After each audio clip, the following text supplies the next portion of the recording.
Olá, estamos de volta com o programa Lente Aberta. O assunto continua sendo dicas de leitura durante a pandemia. Comigo no estúdio da TVE está o professor Diego Gomes, que é professor de literatura com doutorado na área, atuando atualmente dentro do Colégio CEPAM, pré-vestibular, e também na Universidade Estadual de Ponta Grossa como professor colaborador. Professor, eu gostaria que o senhor continuasse a sua indicação de leitura para esse período de pandemia. Como eu já expliquei no bloco anterior, nem todo mundo tem tanto tempo livre assim. Mas, para início de conversa, leitura sempre é bom, sempre expande horizontes. E muita gente realmente consegue, agora, nesse período de pandemia, gerenciar melhor o tempo e acaba tendo mais tempo livre. Quem sabe, então, possa aproveitar dessa forma, que é uma das melhores formas de se aproveitar o tempo. Que outras indicações, além daqueles 5 livros mencionados anteriormente, o senhor teria para a gente agora? Bom, agora que eu tenho 3 livros mais extensos e 2 menores aqui, eu vou começar pelo que está no centro. Aqui vou deixar esse por último, tá? Que está no meu colo. O que está no centro aqui, inclusive, está na lista de vestibular da UEPG desde o ano passado, Vidas Secas. É uma das obras, inclusive, mais indicadas nos vestibulares do Brasil afora desde sempre. Tá? Então, é uma obra muito conhecida, há filme também a respeito dela. Eu recomendo fortemente, eu sempre digo isso com clareza para os meus alunos, há poucas obras que, se você faz o investimento correto, imaginativo, você entende a proposta do livro e de fato enfrenta com coragem e com sinceridade, ele de fato tem um potencial de transformador que nos humaniza muito. Vidas Secas seguramente é um livro assim. Se você faz o investimento de leitura correto, de fato se interessando por aquilo que está lendo, recriando imaginativamente tudo que está sendo proposto ali, você vai sair inevitavelmente diferente dessa obra. E nesse sentido mais positivo, muito mais humano, muito mais empático com o drama existencial de outras pessoas que vivenciam coisas que você pode nunca vivenciar, por exemplo, a questão da seca, que é a temática fundamental, mas sobretudo o que a seca faz dentro de nós, inoculando muitas vezes a capacidade de linguagem da gente. A gente não consegue dizer, a gente não consegue então compreender basicamente, minimamente quem nós somos, porque a gente não consegue dizer isso. Vidas Secas é uma obra que dramatiza essa questão de o que uma situação de pobreza extrema, no caso a seca no Nordeste, faz com que a pessoa, faz na pessoa por dentro. Tá? Então recomendo fortemente, embora seja um livro, do ponto de vista emocional, também algo pesado. Né? Então, sempre faço essa observação. É um livro que quando eu leio, os meus alunos sabem disso, quando eu leio em voz alta diante deles, eu já li esse livro mais de 8 vezes. O primeiro capítulo, por exemplo, lendo em voz alta, é de embargar a voz, porque é muito emocionante. Tá? É um livro, de fato, que nos pega emocionalmente. Então, essa é a primeira recomendação. Vou para lá, o livro é muito divertido. Eu trouxe a edição em espanhol, mas há a tradução também. Rayuela, em espanhol, Jogo da Amarelinha, né? Que é aquele jogo que todos nós, hoje talvez muito menos, né? As crianças têm outras brincadeiras. O Jogo da Amarelinha, que a ideia é você ir pulando casas. Né? Por que eu trouxe esse livro? Geralmente os meus alunos ficam muito interessados. Ele tem uma proposta muito diferente, Ney e telespectadores. Ele tem 2 formas de ser lido, esse livro aqui. No início há um índice, e esse índice apresenta o seguinte: olha, leitor, você pode seguir a ordem do capítulo 1 até o 56 de modo tranquilo. Mas você pode também saltar os capítulos conforme esse índice particular que eu disponho agora.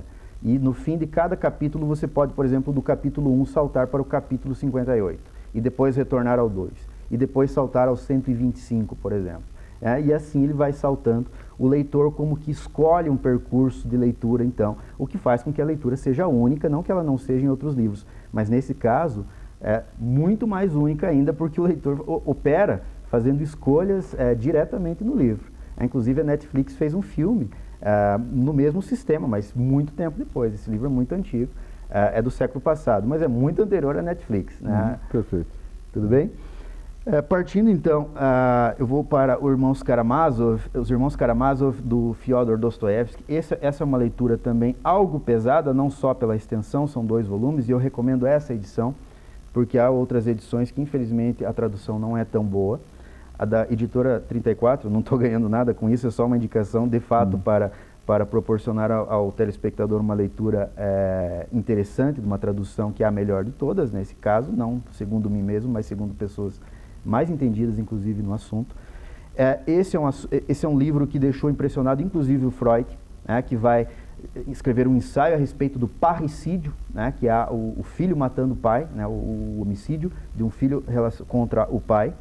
É uma história nesse sentido muito violenta, nesse aspecto, mas que traz questões existenciais que os russos, de uma maneira geral, na literatura, são muito interessados. A literatura russa, eu sou fascinado por causa disso. A gente vê personagens infantis na literatura russa com uma maturidade impressionante. Isso sempre me chama a atenção. Então, um romance de peso como esse, que certamente o Dostoiévski é considerado o romancista mais importante da literatura ocidental, se não da literatura universal. Para muitos da literatura universal, justamente porque ele tem uma capacidade narrativa e de enfrentar problemas humanos na sua obra de ficção de maneira impressionante. Então fica aqui a recomendação. Teria outras obras do Dostoiévski também, mas essa em especial. Essa é uma peça de teatro, já chegando, né, para os 2 livros finais aqui dos 10, que eu recomendo fortemente também, é O Rinoceronte, de um autor romeno chamado Eugène Ionesco, ou Ionesco, se você quiser a pronúncia afrancesada. Ele escreve em francês, escreveu, né? Ele é a figura fundamental do teatro do absurdo. Então imagina a situação, Ney e telespectadores, né? A gente está aqui nessa entrevista e passa um rinoceronte aqui entre nós. É algo absurdo em si, né? É algo estranho em si. Talvez possa ser explicado, mas eles buscam essas explicações e não encontram nenhuma, justamente porque a situação é absurda. Aos poucos, e eu não vou entregar o final, fiquem tranquilos, né? Aos poucos a gente vai percebendo que as pessoas estão se convertendo, estão se tornando rinocerônticas, estão se transformando uma a uma em rinocerontes, até o ponto em que uma só pessoa permanece humana e todos os outros agora são rinocerontes. Olha que dificuldade, né? Porque se eu olho para você nos olhos é porque algo entre nós seres humanos é recíproco aqui e a gente entende essa dinâmica e um meio que imita o outro, até, né, essa concordância sua que é humana. Mas e se todos os outros agora são rinocerontes? Qual é o meu espelho humano? Como é difícil se manter humano num mundo de rinocerontes. Essa peça aqui, só para explicar aqui, né, muita gente pode estar pensando, não vou perder meu tempo lendo essa peça. Essa peça aqui, eu vou abreviar a história, né, ela é um pouco mais longa do que isso que eu vou narrar agora, mas ela é gestada, ela é imaginada justamente no período de ascensão do nazismo, quando um filósofo percebeu, numa praça pública, em que havia muitas pessoas ouvindo o discurso de um sujeito lá, e cada vez mais, quem ia chegando até aquela massa ia sendo como que arrebanhada, tendo um comportamento de manada, rinocerôntico, né? E ele cria essa peça, então, no Teatro do Absurdo, a partir dessa perspectiva. Mas se todo mundo for rinoceronte, como que eu vou assegurar que é melhor ser humano, né, do que ser rinoceronte? Então, essa peça, grande parte dela, assim como o Santo e a Porca que eu citei no primeiro bloco, você ri muito durante muitos momentos, mas no momento final é de se emocionar. O monólogo final é de arrepiar. Só de me lembrar eu fico arrepiado, porque de fato é muito bonito, é muito emocionante. Então fica aqui a minha recomendação. Em tempos de crescimento da extrema-direita no mundo, talvez seja uma literatura indicada. Né? Pois é. E continuando? A última indicação aqui eu faço a seguinte ressalva, né? Eu comecei aqui o primeiro bloco falando a respeito da parte emocional. Esse é um livro que, se você não estiver bem emocionalmente, eu não recomendo, né? Porque é um livro, ele exige muito tempo, né? Eu fiz, inclusive no início da quarentena, eu fiz a releitura, foi muito prolífica, né? Foi muito produtiva a minha releitura nesse momento. Eu vi que tem várias observações ali. Sim, consegui escrever inclusive 2 artigos a respeito dele, dei algumas palestras na UEPG a respeito desse livro. É um livro que de fato me toca muito, me transformou muito enquanto ser humano, mas exige muito da gente no plano emocional. Ele trata, basicamente, a gente está na televisão aqui, esse livro foi escrito em 1996, pré-Netflix então, mas pensa num modelo de entretenimento que é muito parecido com a Netflix hoje em dia, que é justamente você escolher, num loop reversivo, continuamente aquilo que te dá prazer, na televisão, nesse aspecto aqui.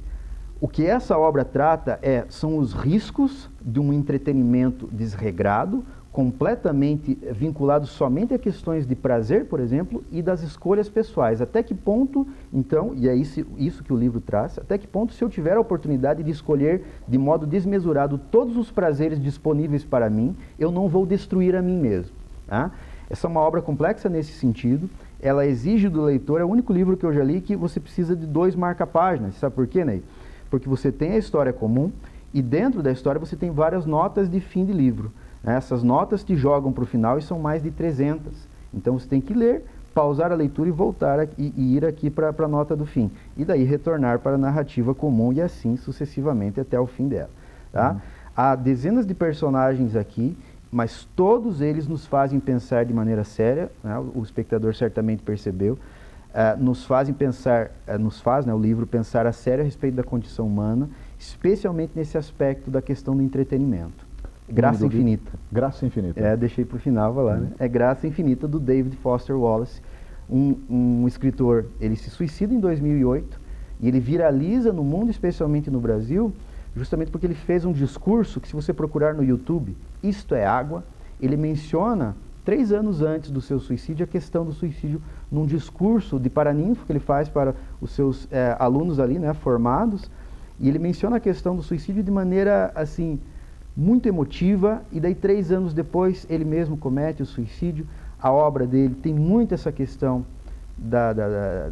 do aspecto de fato depressivo da existência humana, muitas vezes, problemas com remédios, problemas com vários vícios de uma maneira geral. Então a condição humana está sendo sondada nesse livro de um modo que para nós nos toca diretamente, porque envolve né, muitos assuntos que são concernentes à nossa época, né? Por exemplo, essa busca desenfreada por remédios a todo momento, muitas vezes de maneira completamente arbitrária, e é uma espécie de adição, né, nesse caso, para os personagens dele. Os vários vícios apresentados aqui são muitos os vícios, e não é de modo moralista que ele apresenta isso, muito pelo contrário, ele mesmo se reconhecia como um viciado em televisão. Na casa dele não tinha televisão, justamente porque ele percebia, se eu tiver, eu não saio da frente, né? E eu tenho que escrever, né? E ele escreveu de fato essa obra, que é seguramente um dos livros mais importantes do século passado, quando o gênero for romance, né? David Foster Wallace. Fica aqui a minha recomendação final. Professor Diego Gomes, com doutorado em literatura, professor do CEPAM, pré-vestibulares, e também da Universidade Estadual de Ponta Grossa, obrigado pela sua presença hoje aqui. Eu que agradeço, Ney, agradeço a atenção de todos também, e de novo te parabenizo pelo espaço aqui aberto para a literatura, é sempre um prazer. Nós vamos agora para um breve intervalo e voltamos em instantes.